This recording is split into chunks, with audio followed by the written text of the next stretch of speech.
अखण्डमण्डलाकारं व्याप्तं येन चराचरं तत्पदं दर्शितं येन तस्मै श्रीगुरवे नमः।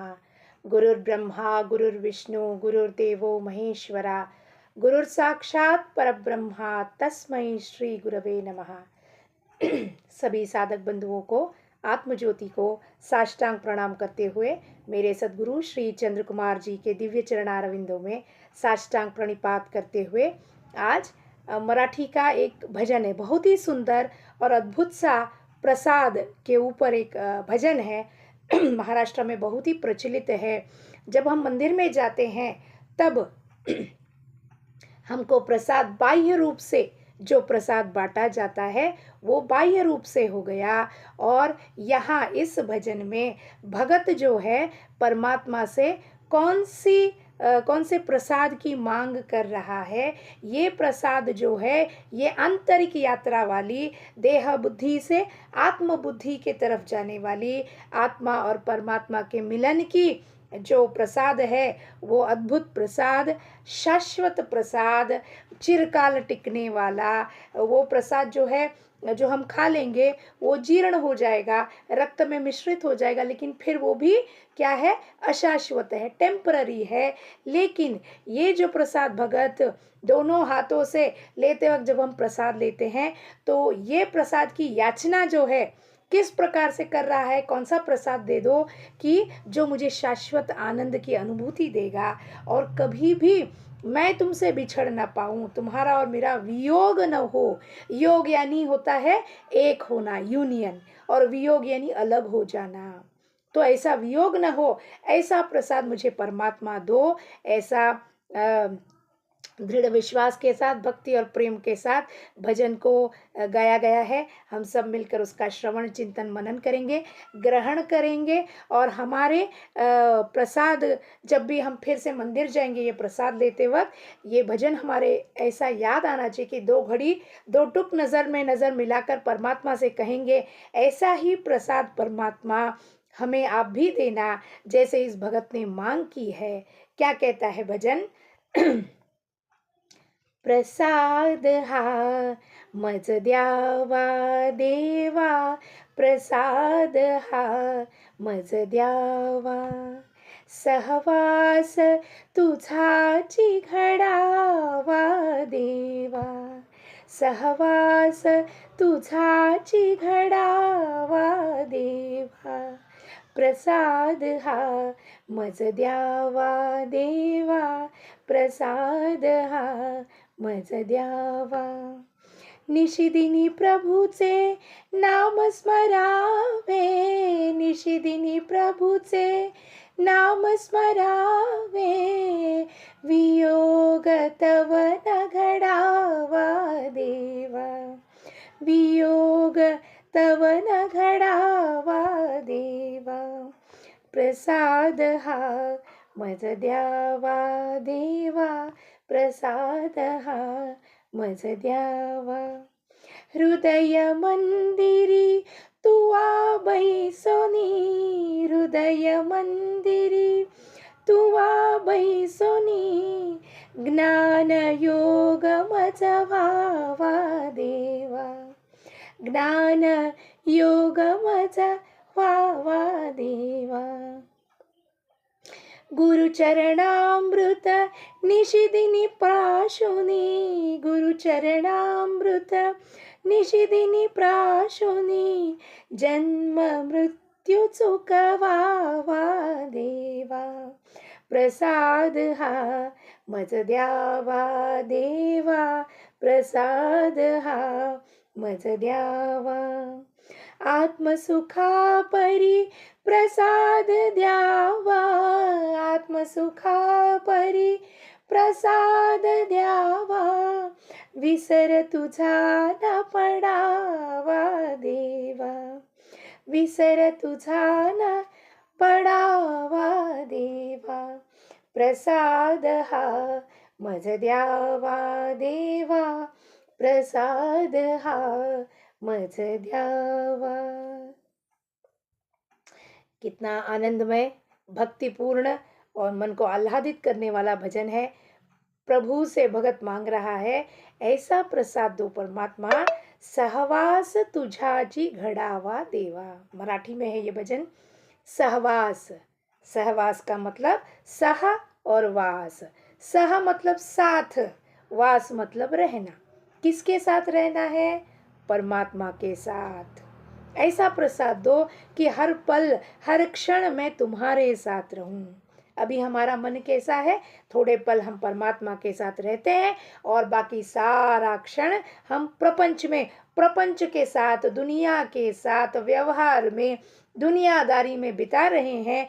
कुछ क्षण हम परमात्मा के साथ बिताते हैं, वो चेंज होकर, बदल कर संपूर्ण क्षण परमात्मा के साथ, उसके ध्यान में, स्मरण में, नाम जप में, सिमरन में रहकर फिर बाकी हम काम जो है, देह से जो काम करना है इन हाथों से, वो हम काम हमेशा करते रह सकते हैं। स्मरण और सिमरन यहाँ होना चाहिए मन में। जो मीराबाई जी कहती हैं, सांसों की माला पे सिमरू में पी का नाम। कैसे सिमरन करना है? सांसों की माला पे। माला कौन सी है? काठ की माला नहीं है, यहाँ सांसों की माला है। उस पर पी का नाम, पी यानी जिसका नाम हम सिमरन कर रहे हैं, नाम जप कर रहे हैं परमात्मा का, वो पिया कहती है। तो उस पिया का नाम सांसों की माला पर चलते रहना चाहिए। श्वासोश्वास नाम स्मरण या नाम जप चलते रहना चाहिए। विसर तुझा न पड़ावा देवा, तुमको मैं भूलू नहीं, ऐसा कर दो। आज जग के ध्यान में मग्न होकर, उसका नशा जो जग का चढ़ा है दुनिया का, उसमें मैं तुमको भूल गई हूँ या भूल गया हूँ। अब ऐसा काम करो, ऐसा प्रसाद दे दो जिसकी वजह से निशिदिनी प्रभु से नाम स्मरावे। निशिदिन, सवेरे शाम, हर दिन, हर पल, हर शाम, हर रात मैं तुम्हारे नाम का जप करूं और तुमको मैं कभी नहीं भूलूं। हे परमात्मा, ऐसी कृपा, ऐसी प्रसाद दो। हृदय मंदिरी तुआ बैसुनी ज्ञान योग मच भावा देवा। ज्ञान का योग कब होगा? वो ज्ञान परमात्मा यहाँ बैठा है, ये गोचर तब होगा जब नाम जप करते करते हृदय के मंदिर में परमात्मा आकर यहाँ स्वयं बैठ जाएगा। मतलब स्वयं प्रकाश परमात्मा उजागर होगा। बैठना है मतलब कहाँ से बिठाएंगे जी? जो पहले से ही अंदर है उसको हम कहाँ से बिठाएंगे लाकर? कहने का तात्पर्य है, जब ये देह पर से मैं, मेरा, ममत्व, अहंकार और देह का अभिमान छूट जाएगा, मैं, मेरा, ये संसार मेरा है, ये भ्रांति जो है, ये जो हमें भ्रमित करता है, ये छूट जाएगा। तो ये सारे आवरण जब निकल जाएंगे तो यहाँ वो स्वयं प्रकाशी परमात्मा हमें गोचर होगा। कहेगा मैं यहीं बैठा हूँ, तो दुनिया भर में मुझे ढूंढ रहा था लेकिन यहाँ ढूंढेगा नहीं, इसके लिए आके मैं बैठ गया।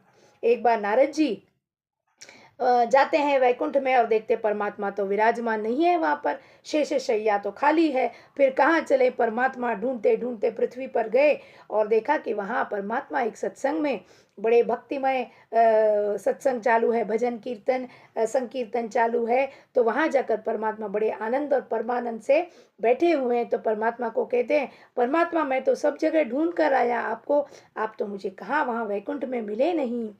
तो परमात्मा नारद जी से कहते हैं, नाहम वसामि वैकुंठे योगिनाम हृदयेन च मद्भक्ता यत्र गायन्ति तत्र तिष्ठामि नारदा। नारद, मैं ना तो नाहम वसामि वैकुंठे, वैकुंठ में नहीं रहता हूँ मैं, वो तो मैंने है, ऐसा है वहाँ पर कि मैं वैकुंठ में विराजमान रहता हूँ, नहीं। जो योगी 1000 वर्षों से तप कर रहे हैं उनके ध्यान में जाकर बैठा हूँ, वो भी नहीं है। तो कहाँ है परमात्मा?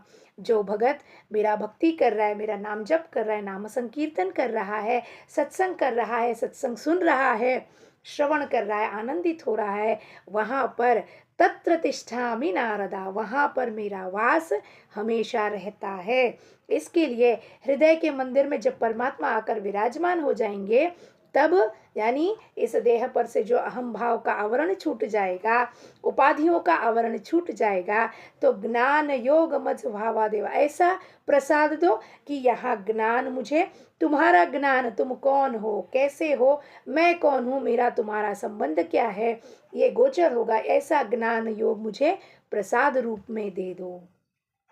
गुरु चरणामृत निशिदिनी पाजुनी जन्म मृत्यु चुकवावा। जब गुरु के चरणामृत, मंदिर में जाते हैं तो चरणामृत हमें देते हैं, उसको निशिदिनी प्राशुनी, निशि दिन जब हम उसका ग्रहण करते हैं। चरणामृत ग्रहण करने का तात्पर्य क्या है? हमारे अंदर के विकार, मालिन्य और कलुषित मन जो जन्म जन्मांतर से वो डेरा डाल के बैठे हैं, उन सब का क्या हो जाएगा? विसर्जन हो जाएगा, उच्चाटन हो जाएगा। फिर उस चरणामृत से ये मन, अंतःकरण शुद्ध हो जाएगा। तब क्या होगा? शुद्ध हो जाएगा तो जन्म और मृत्यु के बंधन से वो छुड़ा देगा। तो ऐसा प्रसाद जिसके प्राशन करने से मेरे जन्म मृत्यु के मरण का बंधन, ताकि मैं पुनरपि जननम पुनरपि मरणम के चक्र में न आ सकूं, ऐसी जन्म मृत्यु को चुकवावा, जन्म मृत्यु को मिटा देने वाली, फासला मिटा देने, निर्मूलन करने वाला प्रसाद मुझे परमात्मा आप दे दो। आत्म सुखा परिप्रसाद द्यावा। कैसा प्रसाद देना है? आत्म सुख। आत्म सुख यानी क्या है? परमानंद का सुख, कि परमात्मा मेरे अंदर विराजमान है, परमात्मा मुझसे प्रेम करते हैं, मैं परमात्मा का हूँ, परमात्मा मेरे हैं। और ऐसा दोगे प्रसाद तो वियोग न हो जाए, हमारा वियोग नहीं, योग होना चाहिए हमेशा परमात्मा और मेरा। अब वियोग हुआ है, मेरा और प्रपंच का योग हो रहा है, प्रपंच में हम आसक्त हैं, विषय वस्तु ऐहिक भोग में। अब वो छूट कर क्या होना चाहिए? मेरा और परमात्मा का योग होना चाहिए। ऐसी प्रार्थना भगत कर रहा है। हम सब मिलकर भी ऐसे प्रसाद का ही करेंगे, परमात्मा से याचना करेंगे, परमात्मा ऐसी प्रसाद हमको भी दो। फिर जब भी हम मंदिर में जाएंगे तो हमारे ध्यान में यही आना चाहिए कि ऐसा प्रसाद हमको परमात्मा आप आपकी अनुकंपा से, आपके दया भावना से, आपकी कृपा दृष्टि से हमको ये प्रसाद मिल जाए। कहते हुए लोकाः समस्ताः सुखिनो भवन्तु। सद्गुरु चरणारविंदार्पणमस्तु।